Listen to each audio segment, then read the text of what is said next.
हाँ जी, दोस्तों आज अपन पढ़ते हैं या फिर एक क्विक रिवीजन करते हैं आप लोगों के जन्म से संबंधित रिचुअल्स और कस्टम्स, यानी कि जन्म से संबंधित आप लोगों के 16 जो संस्कार हैं और उनके साथ में जो रीति रिवाज है। फटाफट इनको देखते हैं अपन, ताकि आपके जो एग्जाम है आने वाले तो उनमें आप लोगों के ये यूजफुल रहे।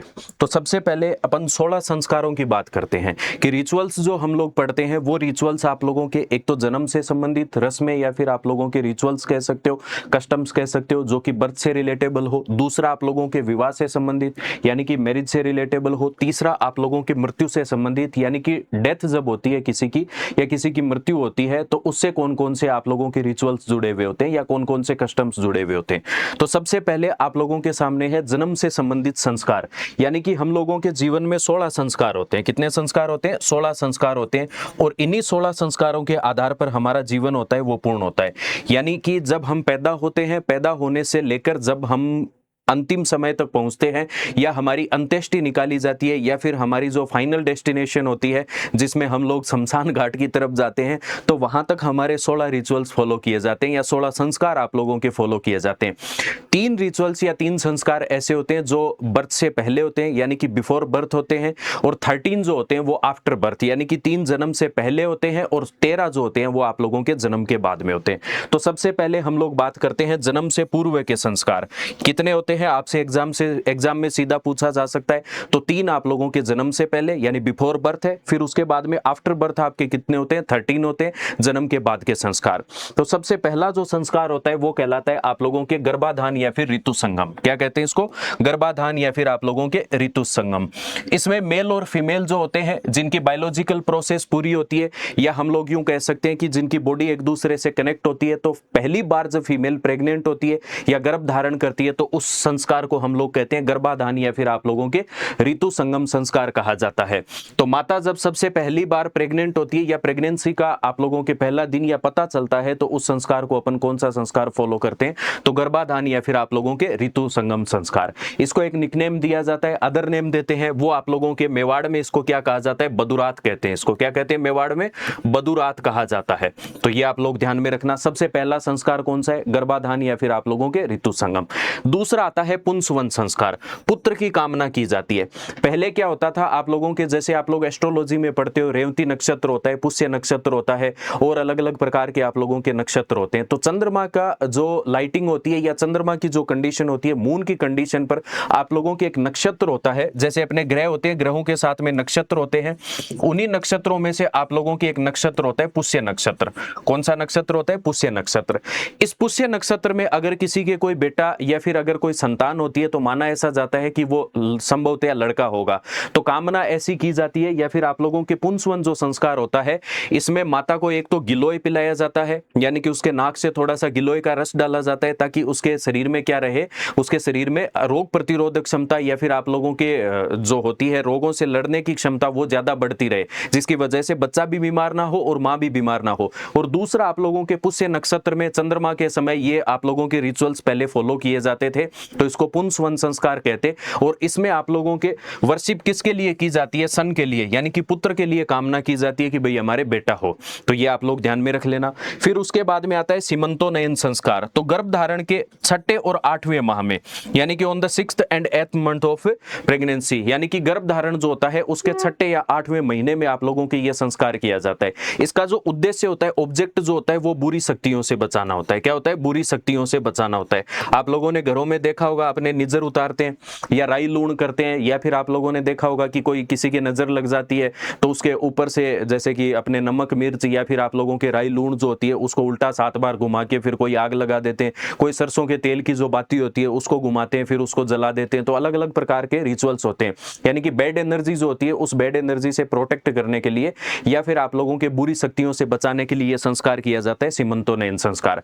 नॉर्मली हम लोगों के ऐसा किया जाता है, एक आप लोगों के जैसे ठीकरी होती है, मटका जब फूट जाता है तो बाद में ठीकरी बचती है, तो उसमें कुछ चीजें डाल लेते हैं और उस ठीकरी को ऊपर से घुमाया जाता है एंटी क्लॉकवाइज, फिर उसको चौराहे पर जाकर रख के आते हैं, पीछे मुड़कर नहीं देखा जाता। और ऐसा माना जाता है कि जब उस चौराहे से हम लोग वापस आते हैं तो आते समय अगर कोई आदमी मिलता है तब तो घर में ऐसा माना जाता है बेटा होगा, और कोई महिला मिल जाती है आते वक्त रास्ते में तब ऐसा माना जाता है बेटी होती है। यानी कि वो उतारा जो किया जाता है उसको अपने क्या कहते हैं, तो ये सीमंतोन्नयन संस्कार उतारा करना भी कहलाता है। क्या कहलाता है? उतारा करना, इंग्लिश में भी यही कहलाता है। और दूसरा होता है आप लोगों के ठीकरी उतारना, इसको क्या कहते हैं? ठीकरी उतारना। अब आप लोग ये तो कह नहीं सकते कि क्रैक्ड पोट, तो ऐसा तो होगा नहीं, तो यहाँ पर भाई ठीकरी उतारना ही बोलते हैं इसको, तो ये ध्यान में रखना। फिर उसके बाद में यहाँ पर आप लोगों के बैड एनर्जी जो होती है उससे प्रोटेक्ट करने के लिए ये रिचुअल फॉलो किया जाता है। तो ये 3 होते हैं बिफोर बर्थ आपके। उसके बाद में 13 जो है उनमें आता है आप लोगों के सबसे पहला जो है बर्थ के बाद में, तो पहला आता है आप लोगों के जात कर्म, जिसको अपने घुंटी देना भी बोलते हैं। क्या देना, क्या कहते हैं? घुंटी देना। हम लोगों में ऐसा माना जाता है कि जो व्यक्ति, बच्चे का जो जन्म होता है उसके बाद में सबसे पहली बार उसको कुछ लिक्विड पिलाता है तो उसके जैसे गुण आते हैं। और हम लोगों के परिवार में जैसे कोई अच्छा व्यक्ति होता है, कोई पढ़ा लिखा होता है, तो उससे बच्चे को घुंटी दिलवाई जाती है। ताऊ जी वे, चाचा जी वे, मामा जी वे, नाना जी वे, तो उसे जात कर्म संस्कार कहते हैं। अपने राजस्थान में पिता द्वारा यह संस्कार फॉलो नहीं किया जाता है। मोस्ट इंपोर्टेंट ये ध्यान में रखना, राजस्थान में आप लोगों के पिता द्वारा घुंटी नहीं दी जाती है, क्योंकि पिता नहीं चाहते कि मेरे जैसा हो एकदम, वो ये चाहते मेरे से भी बढ़कर हो, तो पिता द्वारा घुंटी नहीं दी जाती है। बाकी सभी जगह आप लोगों के जात कर्म संस्कार जो है या घुंटी देना है वो किसके द्वारा किया जाता है? पिता द्वारा। संतान के जन्म पर सोने की एक सलाखा ले ली जाती है, यानी कि एक स्टिक ले ली जाती है, उससे या तो घी चटवाया जाता है या फिर शहद चटवाया जाता है। जो व्यक्ति घुंटी देता है वो पहले खुद जूटता है और उसके बाद में उस बच्चे को देता है। कई जगह ये फॉलो होता है, कई जगह सीधा वो अपने हाथ से उसको क्या कर देता है? पिला देता है। तो उसको घुंटी देना या फिर आप लोगों के जात कर्म संस्कार भी कहते हैं। क्या कहते हैं? घुंटी देना या जात कर्म संस्कार। फिर आता है नामकरण संस्कार। तो भाई बच्चे का नाम जो है वो 9वें दिन निकाला जाता है, अमूमन 9वें दिन निकाला जाता है। फिर उसके बाद में आप लोगों के अलग अलग रिचुअल्स फॉलो होते हैं। जैसे मान लीजिए कि कभी पंचक लग जाते हैं तो पंचक में नाम नहीं निकाला जाता, फिर उसके बाद में तांबे का पाया हुआ, लोहे का पाया हुआ, चांदी का पाया हुआ, सोने का पाया हुआ, 4 पाए होते हैं अपने, तो उनके हिसाब से भी नामकरण संस्कार होता है। लेकिन शास्त्रों के अनुसार जो आप लोगों के होता है नामकरण, वो 9वें दिन होता है, on the 9th day of the birth of child, यानी कि बच्चे के 9वें या बच्चे के जन्म के 9वें दिन ये संस्कार किया जाता है। और इसी दिन आप लोगों के घरों में एक प्रथा संपन्न होती है और उसे कहा जाता है सुआ। क्या कहते हैं? सुआ। जब किसी घर में बच्चा जन्म लेता है तो हम लोग पूजा पाठ नहीं करते हैं 9 दिन तक, जब तक, या 9 दिन या 11 दिन या जितने दिन भी हो, जब तक उसका नाम नहीं निकलता है तब तक घरों में क्या नहीं किया जाता? पूजा पाठ नहीं किया जाता, तो उसे सुआ लगना कहते हैं। जबकि किसी की डेथ हो जाती है तो 12 दिन, यानी कि कोई अगर सुहागिन महिला की डेथ होती है तो 11 दिन होते हैं और नॉर्मली आप लोगों के 12 दिन होते हैं, तो 12 दिन तक हमारे पूजा पाठ नहीं की जाती है, तो उसे सूतक लगना कहते हैं। क्या कहते हैं उसको? सूतक लगना कहा जाता है। तो ये ध्यान रखना कि जब बच्चे का जन्म होता है तो 9 दिन तक आप लोगों के नामकरण संस्कार जब तक नहीं होता है तब तक आप लोगों के सुआ लगा हुआ रहता है। और इसी 9वें दिन के बाद में आप लोगों के दसोटन किया जाता है। क्या करते हैं? 10वें दिन दसोटन, पीछे आप लोगों के एक एग्जाम में आया भी था। फिर आता है निष्क्रमण संस्कार। तो जन्म से 2 या 3 माह बाद में क्या किया जाता है? जन्म से 2 या 3 माह बाद में, यानी आफ्टर 2 और 3 मंथ्स फ्रॉम द बर्थ, पंच तत्व के दर्शन करवाए जाते हैं। यानी कि आप लोगों के चंद्रमा और सूर्य के दर्शन करवाते हैं। किसके दर्शन करवाते हैं? चंद्रमा और सूर्य के, यानी मून और सन के सामने बच्चे को ले जाया जाता है या फिर उसको क्या किया जाता है? दिखाए जाते हैं। यानी कि पंच तत्व जो होते हैं ऐसा मान लिया जाता है, इनको देखने के साथ में जैसे अपने अग्नि हुई, वायु हुई, फिर उसके बाद में आप लोगों के भूमि हुई, तो ये 500 तत्व जिनसे हमारे शरीर, यानी कि 5 एलिमेंट्स जिनसे हमारी बॉडी स्ट्रक्चर बनी हुई होती है, ऐसा हम लोग मानते हैं। तो उनका दर्शन करवाने के लिए तो आप लोगों के पंच तत्व का दर्शन, तो उसमें सूर्य या चंद्रमा का दर्शन कब करवाया जाता है? बच्चा 2 या 3 महीने का हो जाता है तो उस संस्कार को क्या कहते हैं? निष्क्रमण संस्कार। फिर आता है अन्नप्राशन संस्कार। तो अन्न से आप लोगों को पता चल रहा होगा पहली बार उसके मुंह में कुछ खिलाना। तो पहले ऐसा होता था कि जैसे माँ का दूध पीते बच्चे साल 2-2 साल तक पीते, तो उनके या तो नमक लगाया जाता माता के द्वारा स्तन पर, या फिर माँ जो मदर है वो अपने ब्रेस्ट पर कुछ तुम्बा या फिर नमक या खारी चीज लगाती ताकि वो दूध पीना छोड़ दे मदर का, और जो बाकी की चीजें हैं वो फूड जो है वो ग्रहण करना शुरू कर दे। तो पहली बार जब 6 महीने के बाद में बच्चे को पहली बार जब अनाज खिलाया जाता है, धान खिलाया जाता है, तो इस संस्कार को क्या कहते हैं? अन्नप्राशन संस्कार कहा जाता है। तो ये ध्यान ध्यान में रखना। तो 2 से 3 महीने का होता है तब तो सूरज और चंद्रमा दिखाए जाते हैं। फिर आप लोगों के 6 महीने का होता है तो पहली बार उसके क्या किया जाता है, फूड दिया जाता है उसको। फिर आता है आप लोगों के चूड़ाक्रम संस्कार या फिर आप लोगों के मुंडन संस्कार। तो पहली बार मुंडन किया जाता है, 2 वर्ष की आयु होती है। जब अपन लोगों के जैसे कि भगवान के कोई जात बोली हुई होती है, हे भैरवजी महाराज हमारे बेटा होना या बेटी होना या पुत्र होना या पुत्री होना या हमारे कोई भी संतान होता तो हम आप लोगों के जड़ूला देंगे। तो हम लोगों के जितने भी जो देवी देवता होते हैं उनके जब बच्चा होता है, हम लोगों के घरों में जब बच्चा होता है तो उनके हम जात देकर आते हैं। तो उस समय कुछ बाल जो होते हैं यानी हेयर्स जो होते हैं वो कट करके उनके देवी देवताओं के चढ़ाए जाते हैं। अमूमन जो देवी देवता होते हैं वो तेल चढ़ने वाले होते हैं। क्या होते हैं? तेल चढ़ने वाले देवी देवता होते हैं। जैसे कि अपने जड़ूला जो होता है वो विशेष तौर से भैरव जी के चढ़ाया जाता है या फिर आप लोगों के मालासी के चढ़ाया जाता है। तो ये जो देवी देवता होते हैं जिनके तेल चढ़ाया जाता है तो भैरव जी के साथ में क्या चढ़ाते हैं? बाकड़ा चढ़ाते हैं। मोठ के बने हुए होते हैं, अपने मोठ को उबाल लिया जाता है, फिर उसके बाद में गुड़ और मिला के चढ़ाते हैं भैरव जी के, तो उनको बाकड़ा कहते हैं। कहीं सीधे चढ़ा देते हैं, कहीं गुड़ घी मिला के चढ़ा देते हैं। तो ये जो भैरव जी के चढ़ाया जाता है, इस समय केस भी चढ़ाते हैं, तो उसे क्या कहा जाता है? तो ये कहलाता है आप लोगों के चूड़ाक्रम या फिर मुंडन संस्कार। कुछ घरों में सीधा पूरा का पूरा मुंडन होता है, कुछ लोग होते हैं थोड़े से केस काट के भगवान के चढ़ा देते हैं। तो इसको राजस्थानी उपनाम क्या कहा जाता है? तो जड़ूला या जड़ूला बोलते हैं। इसको क्या बोलते हैं? जड़ूला या फिर जड़ूला बोलते हैं। फिर उसके बाद में आता है कर्ण भेदन संस्कार, यानी कि ईयर पियर्सिंग की जाती है आपके मुंडन के बाद में, कानों को छिदवाना। पहले ऐसा माना जाता, साइंटिफिकली भी कुछ डॉक्टर होते हैं वो बताते भी हैं कि जैसे कुछ वेन्स होती है अपने कान के पास वाली या फिर कान की जो नसें होती हैं उनमें अगर ब्लॉकेज आ जाता है तो कई बार सर यानी हेडेक होने लग जाता है या सर दर्द करने लग जाता है, तो ईयर पियर्सिंग करवाते हैं जिसकी वजह से वो वेन्स है वो प्रॉपर बाद में काम करने लग जाए। ऐसा कुछ डॉक्टर से मैंने सुना है। और बाकी अपने पहले ऐसा होता कि कान बीनते ही बीनते थे, तो टकला करने के बाद में या जड़ूला उतारने के बाद में अपने क्या करते हैं? कानों को बीन देते, तो उसे क्या कहते हैं? ईयर पियर्सिंग को आपके कर्ण भेदन संस्कार कहा जाता है। नेक्स्ट आता है विद्यारंभ संस्कार। तो इससे नाम से ही आप लोगों को पता चल रहा होगा, विद्या आरंभ यानी कि पहली बार अक्षरों का ज्ञान, यानी कि उसको सबसे पहले आप लोगों के एजुकेशन देना स्टार्ट किया जाता है। तो first time knowledge of the words, यानी कि वर्ड्स का क्या किया जाता है? उसको नॉलेज बताया जाता है। और उनमें भी पहला वर्ड कौन सा होता है? ओम। ओम का प्रोनाउंसिएशन या फिर आप लोगों के उच्चारण किया जाता है। तो वो संस्कार कौन सा कहलाता है? विद्यारंभ संस्कार कहलाता है। फिर उसके बाद में नेक्स्ट आता है उपनयन संस्कार। उपनयन जैसे आप लोगों ने कुछ स्कूल्स देखे होंगे, उनका नाम उपनयन होता है।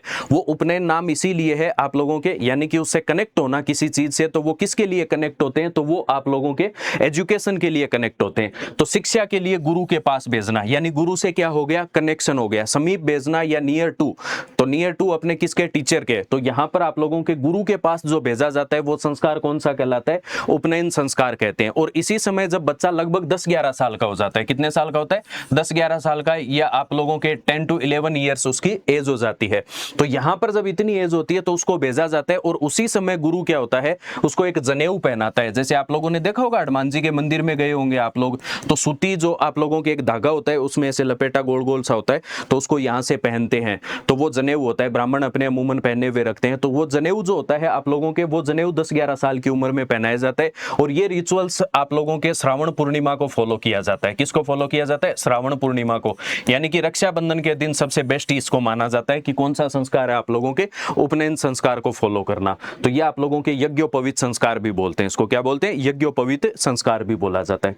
नेक्स्ट आता है वेदारंभ। आप लोगों के बालकों को वेदों की शिक्षा प्रदान करना। क्या की जाती है? बालकों को वेदों की शिक्षा प्रदान करना। पहले ऐसा माना जाता था, एक शब्द यूज में लेते थे, द्विज। क्या लिया जाता था? द्विज। इस द्विज का मतलब यह था कि ब्राह्मण, क्षत्रिय और आप लोगों के जो वैश्य हुआ करते थे, इनके द्वारा ही केवल वेदों का ज्ञान किया जा सकता था। शूद्रों को ये अपन कह सकते हैं परमिशन नहीं थी। तो ये जो 3 आप लोगों के वर्ण हुआ करते थे, ब्राह्मण, क्षत्रिय और आप लोगों के वैश्य, तो इनको द्विज कहते थे। और इन्हीं द्विज को वेदों की शिक्षा या फिर आप लोगों के वेद पढ़ने की परमिशन थी, या उनका नॉलेज लेने की परमिशन थी। तो वो जो वेदों का नॉलेज लेते तो उसे वेदारंभ कहते। क्या कहा जाता? वेदारंभ कहा जाता था। फिर उसके बाद में आता है केशांत या गोदान, यानी कि जब वेदों की शिक्षा ले लेते हैं तो उसके बाद में एक बार पूरे दाढ़ी, मूंछ और सिर के बाल और जो होते हैं, वो जो स्टूडेंट होते हैं उनके द्वारा पूरे कंप्लीट हेयर कट करवाया जाता है। मूंछ स्टेक भी हटवाई जाती है, बियर्ड भी हटवाई जाती है, तो सारा एकदम क्लीन सेव हो जाते हैं अपने रामसनेही संप्रदाय वालों की तरह। तो ब्रह्मचर्य पालन की शिक्षा दी जाती है, और सारा का सारा अपने बाल क्या होते हैं? केस कटवा लेते हैं इस समय।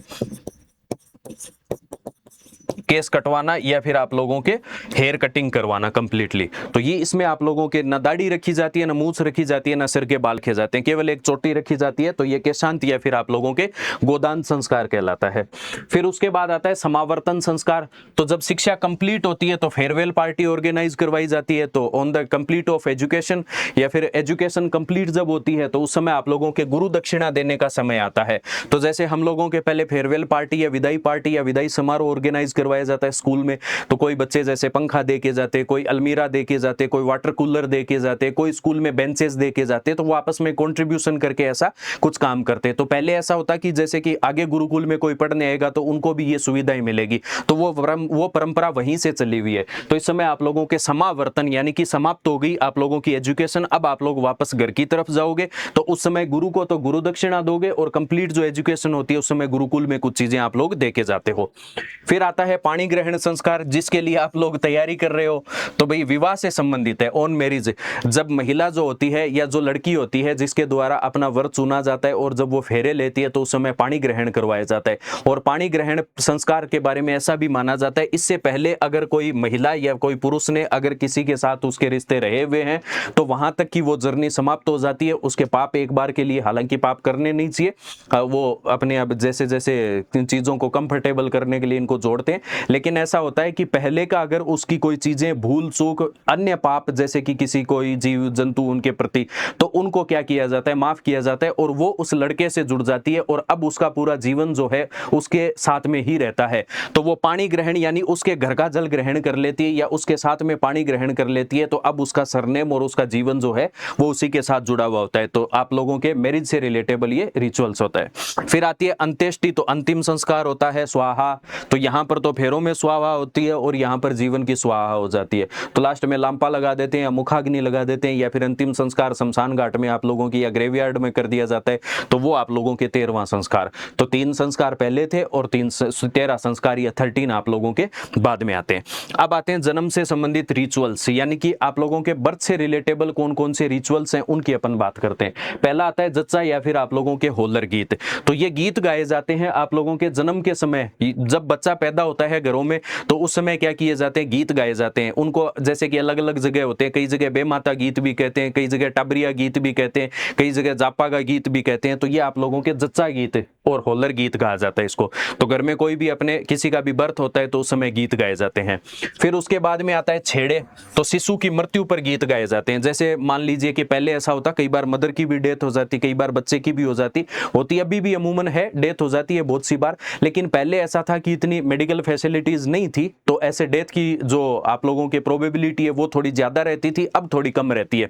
तो उस समय जब बच्चे की डेथ हो जाती तो उस समय जो गीत गाए जाते हैं उनको क्या कहते हैं, अपने शिशु या मृत्यु पर गीत होते हैं। कई जगह इनको बेमाता गीत कहा जाता है, कई जगह आप लोगों को इनको बेमाता गीत होते हैं। हालांकि बेमाता का मतलब होता है जो हमारा फ्यूचर लिखती है, जो हमारा जीवन लिख के भेजती है। तो ऐसी एक गॉडेस को हम लोग मानते हैं या फॉलो करते हैं कि उनके द्वारा हमारी पूरी डेस्टिनी है, उस डेस्टिनी को सेटअप किया गया, सारी डेस्टिनी या भविष्य या जो जीवन है हमारा लिखा हुआ है पहले से। तो जैसे कि बच्चे होते हैं उन बच्चों को दफनाया जाता है, क्या करते हैं बच्चे, छोटे बच्चे जो होते हैं उनको जलाया नहीं जाता, हिंदू रिचुअल्स में भी उनको दफनाया जाता है। जैसे आप लोगों ने देखा हो कोई बच्चे या बच्ची होते हैं तो वो भूत भूत नहीं बन जाते हैं, तो उनको जड़ोटिया बोलते हैं, अपने कच्चा कलेवा, ऐसे ऐसे शब्द आप लोगों ने तंत्रों की जो रील वगैरह देखी होगी उनमें सुना होगा। फिर आता है जन्मोत्सव, तो पुत्र के जन्म पर आप लोगों के कांसे की थाली बजाई जाती है। तो बच्चा होता है तो कई बार अपने बदमाशी करते हैं तो माँ कहती है ना, क्यों मैं तेरे जापो हुई और क्यों मैं थाली फोड़ी, तो मतलब क्यों तो तू पैदा हुआ और क्यों मैंने एक थाली खराब की। तो जब लड़का होता है तो उस समय दाई जो होती है घर में, या फिर अपन जैसे कि भाई पहले ऐसा होता कि नर्स तो होती नहीं थी गाँव में या फिर आसपास दाई होती थी, तो वही बच्चे का जन्म करवाती, या फिर घर की कोई महिला जो होती है वहां पर इकट्ठी होती है तो वो छत पर जाकर आपके कांसे की थाली बजाती है, ब्रॉन्ज की। तो उस समय क्या किया जाता है, आप लोगों के समझा जाता है कि बेटे का जन्म हुआ है। जबकि छूप या फिर छाजला जो बजाया जाता है आप लोगों के, तो सूप या छाजले को जब पीटा जाता है या बिटन किया जाता है तो उस समय अपने ये माना जाता है कि लड़की हुई है। तो ये दोनों याद रखना आप लोग। फिर आता है आंवड़ गाड़ना, तो ऐसा माना जाता है कि पहले जैसे अपने घरों में मदर का या फिर जैसे कि मदर होती वो बच्चे को जन्म देती, तो उस समय मदर और बच्चे दोनों की प्लेसेंटा आपस में जुड़ी हुई होती है, जिसको अपने नाड़ कहते हैं। तो उससे बच्चे को पेट में या फिर गर्भ में जब वो रहता था तो उसको पूरा का पूरा भोजन मिलता था माता के द्वारा या फिर मदर के द्वारा। तो उसको क्या कर दिया जाता है, जब बच्चे का जन्म हो जाता है तो हॉस्पिटल में तो अपने काट के फेंक देते हैं उस प्लेसेंटा को, या नाड़ जिसको बोलते हैं अपने, जबकि यहाँ पर अपने घरों में क्या करते थे, उसको काट के बाहर जो मेन गेट होता अपने उस मेन गेट के पास में गाड़ देते। ऐसा माना जाता है कि उसको वंश वृद्धि का प्रतीक माना जाता है, यानी कि फैमिली की ग्रोथ का सिंबल मानते थे उसको, कि आगे से आगे इनका वंश बढ़ता जाएगा, तो उसको शुभ माना जाता। तो संतान के जन्म से संबंधित है तो उसकी प्लेसेंटा को क्या किया जाता है, वहां पर गाड़ दिया जाता है। फिर उसके बाद में आता है नहाण या फिर आप लोगों के नहावण। तो जन्म के 9 दिन के बाद में जब पहली बार नामकरण संस्कार किया जाता है तो उस समय मदर को क्या करते हैं, अपने नहलाते हैं, तो ये ध्यान में रखना। तो इस समय आप लोगों के पीड़ा पोमचा ओढ़ाया जाता है। तो अगर बेटा हुआ है यानी कि लड़का हुआ है, मेल चाइल्ड हुआ है तो पीड़ा पोमचा होगा, अगर लड़की हुई है तो उसको क्या उड़ाते हैं, गुलाबी पोमचा उड़ाया जाता है। क्या उड़ाते हैं, गुलाबी पोमचा उड़ाया जाता है। तो लड़की के समय गुलाबी पोमचा, लड़के के समय आप लोगों के पीड़ा पोमचा उड़ाया जाता है। ये सारे के सारे जो महिला होती है जिन्होंने आप लोगों के बच्चे के जन्म दिया हुआ होता है, उनके पीहर की पक्ष से, यानी कि जो मदर इन लॉ की साइड में, सॉरी अपने जो इन लॉ जो होते हैं अपने फैमिली वाले, उनकी साइड से आप लोगों के क्या होते हैं, गिफ्ट आते हैं। उन गिफ्ट में पोमचे होते हैं। पोमचे होता है अपने एक प्रकार की ओढ़नी का प्रकार होता है। तो ये आप लोगों के ध्यान में रखना। तो पुत्र जन्म पर तो पीला पोमचा होता है और पुत्री जन्म पर on the birth of daughter तो ये आप लोगों के गुलाबी पोमचा उड़ाया जाता है। और ये पोमचा कहां से आते हैं, पीहर की साइड से आते हैं अपने। फिर उसके बाद जड़वा पूजन होता है, तो इसको कुआं पूजन या फिर पनघट पूजन भी कहा जाता है। क्या कहते हैं, कुआं पूजन या फिर पनघट पूजन भी कहा जाता है। जिस घर में आप लोगों में बेटा होता है उस घर में मदर जो होती है वो एक ऐसे पूरा का पूरा एक हवन जैसी सी कुछ सामग्री रखती है और वहां पर एक कलश रखा जाता है। उस कलश में कुछ पत्ते डाले जाते हैं और कुछ मदर जो होती हैं वो जो बच्चे का नेपकिन, आजकल तो आर्टिफिशियल नेपकिन आने लगे बाहर से, पहले तो ऐसे ही होता देसी पोतड़िया जिनको बोलते थे, तो वो पोतड़िए होते तो वो अपने कमर के सफेद कलर का जो कपड़ा होता जिसको बच्चे का एक प्रकार से अपने बच्चे को पहनाते, या फिर नेपकिन टाइप का, या फिर बच्चे का अपन डाइपर टाइप, नेपकिन तो क्या कहेंगे उसको, डाइपर एग्जैक्ट वर्ड होगा। तो बच्चे का जो देसी डाइपर होता है उसको यहाँ पर कमर के बांध के रखती। फिर उसके बाद में कुछ कम्युनिटी ऐसी होती है जिनके द्वारा जड़वा पूजन घर पे ही किया जाता है। कुछ कम्युनिटी ऐसी होती है जिनमें जो फीमेल होती है वो कलश लेकर जाती है और पनघट पर यानी फिर अपने कुएं के पास में जो खेड़ बनी हुई होती है जिसमें ऐसे चौकोर सी बनी हुई होती है, गाय भैंसे जो होती है वो पानी पीती है, या तो वहां पर होती है या फिर आप लोगों के कुएं के पास में बड़ा एक वाटर बॉडी बनी हुई होती है तो वहां पर जाती है। और वहां पर जैसे आजकल आप लोगों ने देखा होगा डीजे विजे बजाते हैं अपने, तो वहां जाके उसका पूजन किया जाता है। फिर उसके बाद में जो जिन देवताओं पर तेल चढ़ाया जाता है उन पे, जैसे कि कोई भी अपने कुल देवता हुए या कोई लोक देवता हुए, भैरुंजी हुए, मालासी हुए, उन पर तेल चढ़ाया जाता है। फिर उसके बाद में वापस आते हैं तो वो कलश उतरवाया जाता है, तो वो अमूमन देवर द्वारा या फिर और कोई मेल चाइल्ड जो बड़ा होता है घर में उसके द्वारा उतरवाया जाता है, तो उसको कुछ गिफ्ट वगैरह दिए जाते हैं। फिर उसके बाद में महिला आती है और उसके बाद में वो रसोई में काम करना स्टार्ट करती है। तो जड़वा पूजन के बाद में उसका रसोई में जाना प्रारंभ होता है, उससे पहले उसको केवल ऐसे ध्यान रखने की ही हिदायत दी जाती है। फिर उसके बाद में होता है दसोटन आप लोगों के, तो 21 दिन बाद में या फिर सवा महीने बाद में आप लोगों के जड़वा पूजन करवाया जाता है। अमूमन 21 दिन होता है लेकिन कुछ लोग सवा महीने भी इसको मानते हैं। फिर उसके बाद आता है दसोटन, तो बड़े पुत्र का जो जन्म उत्सव होता है जिस समय आप लोगों के परिवार जो होता है ननियाल वाले गिफ्ट लेकर आते हैं, जिसको अपन मारवाड़ी में छुचक भी कहते हैं। क्या कहा जाता है, इसको छुचक भी कहा जाता है। तो कई घरों में तो लड़ाइयाँ हो जाती, मेरे बेटे के लिए छुचक नहीं लेके आए, 2 बहनें हुई तो 2 बहनों में जैसे कि किसी के भांजा हुआ तो उसके तो बड़ा छुचक दे दिया, इधर छोटा छुचक दे दिया, तो बहादुर छुचक के लिए काफी लड़ाइयाँ होती है। तो भाई जो गिफ्ट लेकर आते हैं उनको छुचक बोलते हैं या जामना बोलते हैं या कोथड़ा बोलते हैं। तो ये आप लोग ध्यान में रख लेना, इसको क्या क्या कहते हैं, जामना भी बोला जाता है या फिर इसको कोथड़ा भी बोलते हैं। तो ये वर्ड आप लोग विशेष तौर से ध्यान में रखना, ये विशेष तौर से आप लोगों से पूछे जाते हैं। फिर उसके बाद में आता है आख्या पूजन या फिर आप लोगों के सात्या पूजन। तो लगभग 8वां दिन जो होता है, उस 8वें दिन जो लड़के की बुआ होती है वो अपने मेन जो गेट होता है उस मेन गेट पर स्वास्तिक बनाती है। क्या बनाती है, उस मेन गेट पर आप लोगों के स्वास्तिक बनाती है। तो इस प्रकार के जो स्वास्तिक बनाती है इनको साख्या कहा जाता है। क्या कहते हैं, इनको सांख्या या फिर साख्या कहा जाता है, या फिर इसको क्या बोलते हैं, आख्या या सात्या भी बोलते हैं। तो इसका पूजन किया जाता है।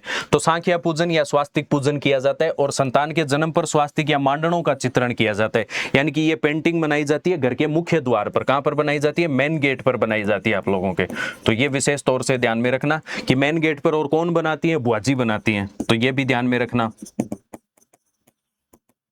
फादर की जो बहन होती है बुआजी बोलते हैं उनको, तो बुआजी के द्वारा बनाए जाते हैं। फिर आता है सुहाड़ या फिर आप लोगों के सुहावड़। तो महिला के लिए बनाई गई खाद्य सामग्री, जैसे कि जब महिला प्रसूता होती है या फिर अपने बच्चे को जन्म देती है तो आफ्टर डिलीवरी उसको कुछ चीजें खिलाई जाती है ताकि इम्यून सिस्टम हो वो बूस्ट रहे और वापस रोग प्रतिरोधक क्षमता वो बढ़ती रहे और बॉडी है वो रिकवर हो। तो बॉडी रिकवर होती है तो उसके लिए क्या खिलाई जाती है आप लोगों के? सूंठ, यानी कि जो आप लोगों के अदरक होती है सूखी हुई उसको खिलाते हैं। फिर उसके बाद में मिश्री होती है, सिंगोड़ा होते हैं, अजवान होती है, सिंगोड़ा होते हैं, अजवाइन होती है, तो ये चीजें होती है, इनके लड्डू करके खिलाए जाते हैं। तो ये सारी की सारी चीजें खिलाई जाती है तो उसको क्या बोलते हैं? सुहाड़ या फिर आप लोगों के सुहावड़ बोला जाता है। और इसको कई जगह सन्नीना भी बोलते हैं। क्या बोलते हैं? बुढ़े लोगों को भी कई जगह खिलाते हैं, उसको सन्नीना बोला जाता है। और जो प्रेग्नेंट महिला जो होती है उसको भी बाद में आफ्टर बर्थ बच्चे के खिलाया जाता है, उसको भी सन्नीना बोलते हैं। और मारवाड़ में जो एग्जैक्ट वर्ड है वो क्या कहलाता है? सुहावड़ कहलाता है। तो ये आप लोग ध्यान में रखना। फिर उसके बाद में आता है जामना या कोथड़ा। तो पियर पक्ष की तरफ से जो आप लोगों के दसोटन पर तोहफे लेकर आते हैं या gift from the in-laws side जो होते हैं दसोटन के टाइम में, तो उनको अपने क्या कहते हैं? जामना या फिर कोथड़ा कहा जाता है। तो ये ध्यान में रखना। फिर आता है ढूंढ। तो बच्चा जब पैदा होता है तो उसकी बुआजी जो आप लोगों के होली जो आती है, होली से 4 दिन पहले एक एकादशी आती है। होली पूर्णिमा को आती है अपने या चतुर्दशी को होती है, उससे पहले एकादशी आती है, यानी जिसको अपन बोलते हैं ग्यारस बोला जाता है। तो वो आप लोगों के एकादशी जो होती है उस एकादशी पर आंवला ग्यारस या फिर उसको फाल्गुन शुक्ल एकादशी कहा जाता है, उस पर बुआजी जो होती है अपने फुल्ले बंटवाती हैं। क्या बंटवाती हैं? फुल्ले बंटवाती हैं। इसमें एक रिचुअल फॉलो किया जाता है। मान लीजिए कि किसी एक गांव में जैसे कि एक कम्युनिटी रह रही है, उन कम्युनिटी में 2 घरों पर ये इस प्रकार से फुल्ले बंटवाए जाते हैं, या फिर अपने जो होते हैं ना पॉपकॉर्न टाइप के ये फुल्ले होते हैं, या चावल वाली जो मूढ़ी जैसी होती है वो बंटवाते हैं, या पता से बंटवाते हैं। तो ये जब मान लीजिए एक घर में इसमें भी बंटवाए जा रहे हैं, एक घर में इसमें भी बंटवाए जा रहे हैं, तो अगर ये देने जाएंगे तो ये एक्सेप्ट नहीं करेंगे, ये देने जाएंगे तो ये एक्सेप्ट नहीं करेंगे। तो एक दूसरे की ढूंढ एक्सेप्ट नहीं की जाती है जिन घरों में आपस में बच्चे होते हैं। तो वो ये विशेष तौर पे आप लोग ध्यान में रखना। तो संतान के जन्म के बाद में पहली होली पर अपने कौन सी ग्यारस? आंवला ग्यारस पूछा जा सकता है आप लोगों के। तो फाल्गुन शुक्ल एकादशी पर ये क्या किया जाता है? तो ये आप लोगों के रिचुअल फॉलो किए जाते हैं। तो ये अपने जन्म से संबंधित जितने संस्कार हैं उनकी अपने यहाँ पर बातें। फिर उसके बाद में एक छोटा सा आप लोग ध्यान में रख लेना कि सीमंतोन्नयन संस्कार जो है, इस संस्कार को अपने अग्रणी संस्कार भी कहते हैं। एक एग्जाम में आप लोगों के पूछा गया है तो इसको ये विशेष तौर से ध्यान रख लेना। अग्रणी संस्कार भी कहते हैं इसको। मारवाड़ में क्या कहा जाता है? अग्रणी।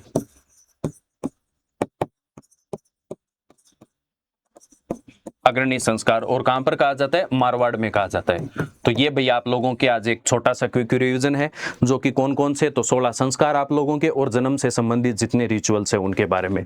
अब इसमें जब आप लोग देखोगे तो यहाँ पर आप लोग देख लेना कि पहले तो आप लोगों के जो टेलीग्राम चैनल है RS वाला का, इस पे आप लोगों को बाकी चीजें उनके नोटिफिकेशन मिलते रहेंगे।